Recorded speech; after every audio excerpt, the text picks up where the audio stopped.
Hello everyone, कैसे हैं आप सब। द हिंदू का न्यूज़पेपर है जो कि इंग्लिश में आता है, तो सबके लिए पढ़ना थोड़ा मुश्किल होता है, समझना थोड़ा मुश्किल होता है। लेकिन यहाँ जो मैं अभी वीडियो बना रही हूँ, आप लोग जो इस वीडियो को देख रहे हैं, द हिंदू का आर्टिकल है। उसमें एक लाइन लिखी गई, क्या इंडिया एआई इम्पैक्ट समिट सच में टेक्नोलॉजी का टर्निंग पॉइंट है। क्योंकि द हिंदू के न्यूज़पेपर में कहा गया है कि प्रधानमंत्री नरेंद्र मोदी जी ने कहा है कि जो इंडिया में ये एआई इम्पैक्ट समिट हुआ है, यह टेक्नोलॉजी के उपयोग में एक टर्निंग पॉइंट साबित हुआ है। तो इसको हम विस्तार से समझेंगे, पूरा हिंदी में इसका विश्लेषण किया जाएगा, हिंदी में आपको समझाया जाएगा कि क्या सच में यह टर्निंग पॉइंट है या फिर राजनीतिक या कूटनीतिक संदेश ही रहा है बस केवल। इसका सच में कुछ लाभ हुआ है भारत के लिए या बस एक राजनीतिक मुद्दा बन के रह गया है। तो आप लोग इस वीडियो को अंत तक जरूर देखिए, क्योंकि आपको बहुत कुछ समझ में आएगा।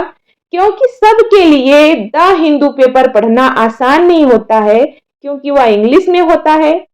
तो इसीलिए मैंने एक वीडियो की अब सीरीज शुरू की है, जिसमें द हिंदू के जो इम्पोर्टेंट आर्टिकल रहेंगे इंटरनेशनल लेवल पे या नेशनल लेवल के, जो इम्पोर्टेंट रहेंगे एग्जाम के पॉइंट ऑफ व्यू से या आम नागरिक के पॉइंट ऑफ व्यू से या किसी भी भारत के नागरिक के पॉइंट ऑफ व्यू से, अगर वो इम्पोर्टेंट न्यूज रहेगी तो मैं उसका विश्लेषण हिंदी में करूंगी और आप लोग तक वीडियो को जरूर पहुंचाऊंगी।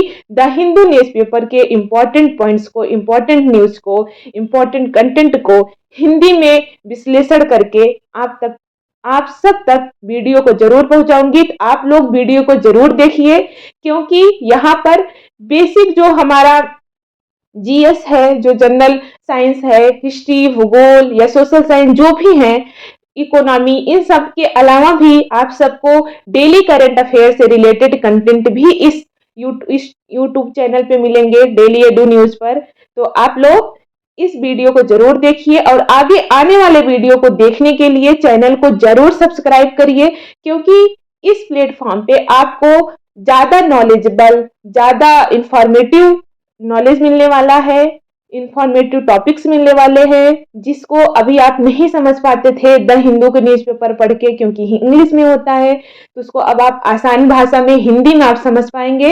इसीलिए वीडियो को जरूर देखिए। आने वाले वीडियो को देखने के लिए चैनल को जरूर सब्सक्राइब करिए, बेल आइकन जरूर दबाइएगा, क्योंकि आपको नोटिफिकेशन मिल जाएगा। तो चलिए वीडियो की शुरुआत करते हैं। प्रधानमंत्री नरेंद्र मोदी जी ने हाल ही में कहा कि India AI impact summit technology के उपयोग में एक टर्निंग पॉइंट साबित हुआ है। उन्होंने अपने संबोधन में यह स्पष्ट किया कि यह सम्मेलन केवल एक औपचारिक बैठक नहीं था, बल्कि यह भविष्य की दिशा तय करने वाला मंच था। अब सबसे महत्वपूर्ण सवाल यह उठता है कि क्या यह समिट वास्तव में इतिहास बदलने वाला क्षण है या फिर यह एक मजबूत राजनीतिक और कूटनीतिक संदेश भर है। इस सम्मेलन में 85 देशों और 3 अंतरराष्ट्रीय संगठनों ने भाग लिया और न्यू दिल्ली डिक्लेरेशन पर हस्ताक्षर किए। यह संख्या अपने आप में यह संकेत देती है कि एआई जैसे विषय पर वैश्विक स्तर पर गंभीर चर्चा हो रही है। प्रधानमंत्री मोदी जी ने अपने मन की बात कार्यक्रम में कहा कि दुनिया के कई बड़े नेता, टेक कंपनियों के सीईओ, इनोवेटर्स और स्टार्टअप क्षेत्र से जुड़े लोग इस मंच पर एक साथ आए और उन्होंने भारत की तकनीकी प्रगति की सराहना की। सरकार का पक्ष यह है कि यह समिट इसलिए ऐतिहासिक है क्योंकि भारत केवल टेक्नोलॉजी का उपयोग करने वाला देश नहीं रह गया है, बल्कि वह अब एआई के वैश्विक नियम और दिशा तय करने की प्रक्रिया में भी भागीदारी कर रहा है। जैसे डिजिटल इंडिया अभियान, आधार, यूपीआई और डायरेक्ट बेनिफिट ट्रांसफर डीबीटी जैसी योजनाओं का उदाहरण देते हुए यह संदेश दिया गया कि भारत ने टेक्नोलॉजी को आम लोगों तक पहुंचाने में बड़ी सफलता हासिल की है। सरकार का मानना है कि यदि भारत एआई के उपयोग के वैश्विक मानकों को आकार देने में सक्रिय भूमिका निभा रहा है, तो यह एक रणनीतिक उपलब्धि है। हालांकि इस पूरे घटनाक्रम को लेकर आलोचकों के कुछ महत्वपूर्ण प्रश्न भी सामने आते हैं। आलोचकों का कहना है कि किसी घोषणा पत्र पर हस्ताक्षर कर देने भर से एआई से जुड़े जोखिम अपने आप कम नहीं हो जाते। वे यह सवाल उठाते हैं कि क्या न्यू दिल्ली डिक्लेरेशन में ऐसी कानूनी प्रावधान हैं जो देशों को बाध्य करते हों या फिर यह केवल नैतिक सिद्धांतों का एक दस्तावेज है। यदि यह केवल एक दिशा निर्देश है तो इसकी निगरानी और अनुपालन कैसे सुनिश्चित करेगा, यह भी एक बड़ा प्रश्न है। आलोचक यह भी कहते हैं कि भारत में अभी भी डिजिटल असमानता मौजूद है। शहरी क्षेत्रों में इंटरनेट और तकनीकी सुविधाएं अधिक उपलब्ध हैं, जबकि ग्रामीण और दूर दराज इलाकों में डिजिटल पहुंच अभी भी सीमित है। ऐसे में यदि एआई को व्यापक स्तर पर लागू करना है तो डिजिटल बुनियादी ढांचे को और मजबूत करना होगा। इसके अलावा एआई के कारण रोजगार के अवसरों पर क्या प्रभाव पड़ेगा, इस विषय पर भी स्पष्ट और विस्तृत नीति की आवश्यकता है।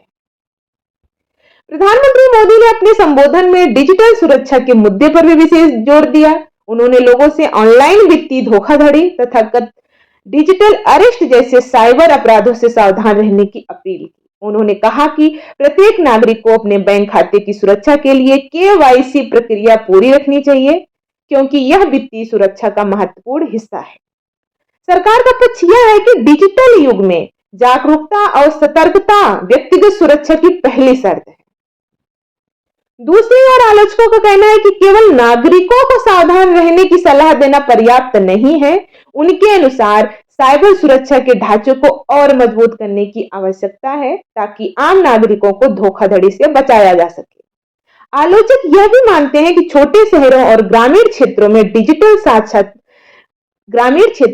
डिजिटल साक्षरता अभियान और अधिक प्रभावी तरीके से चलाए जाने चाहिए। इस पूरे कार्यक्रम के दौरान एक और महत्वपूर्ण घोषणा की गई, जिसने राजनीतिक और सामाजिक चर्चा को और तेज कर दिया। प्रधानमंत्री ने बताया कि राष्ट्रपति भवन परिसर में लगी ब्रिटिश वास्तुकार एडविन लुटियंस की प्रतिमा को हटाकर उसकी जगह स्वतंत्र भारत के पहले भारतीय गवर्नर जनरल श्री सी राजगोपालाचारी की प्रतिमा स्थापित की जाएगी। पहले राष्ट्रपति भवन में कि जो ब्रिटिश वास्तुकार एडविन लुटियंस थे, जिनकी प्रतिमा लगाई गई थी, अब उसको हटा करके स्वतंत्र भारत के पहले भारतीय गवर्नर जनरल जो थे सी राजगोपालाचारी की प्रतिमा स्थापित की जाएगी, ऐसी घोषणा प्रधानमंत्री जी ने की है। सरकार का तर्क है कि यह निर्णय औपनिवेशिक प्रतीकों से आगे बढ़कर भारतीय गौरव और स्वतंत्रता के नायकों को सम्मान देने का प्रतीक है। हालांकि कुछ आलोचकों का मत यह भी है कि इस तरह की घोषणा को टेक्नोलॉजी समिट के संदर्भ में जोड़ना एक राजनीतिक संदेश भी हो सकता है। उनके अनुसार यह निर्णय राष्ट्रीय पहचान और ऐतिहासिक पुनर्स्थापन से जुड़ा हुआ है, लेकिन इसके समय और संदर्भ पर बहस होना स्वाभाविक है। समर्थकों के लिए यह कदम स्वाभिमान का प्रतीक है, जबकि विरोधियों के लिए यह प्रतीकात्मक राजनीति का उदाहरण हो सकता है। अब सबसे महत्वपूर्ण प्रश्न यह है कि क्या भारत वास्तव में एआई के क्षेत्र में वैश्विक नेतृत्व हासिल कर सकता है? भारत के पास एक विशाल युवा आबादी है, मजबूत आईटी उद्योग है, तेजी से बढ़ता हुआ स्टार्टअप इकोसिस्टम है और डिजिटल पेमेंट सिस्टम में एक सफल मॉडल मौजूद है।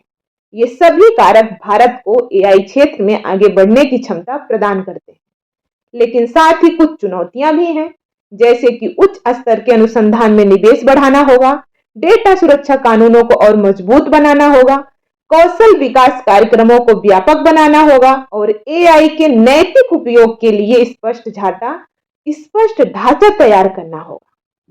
यदि इन चुनौतियों का समाधान प्रभावी ढंग से किया जाता है तो भारत न केवल एआई का उपयोग करता रहेगा, बल्कि भारत इस क्षेत्र में नीति निर्माता और नवाचार का केंद्र भी बन सकता है।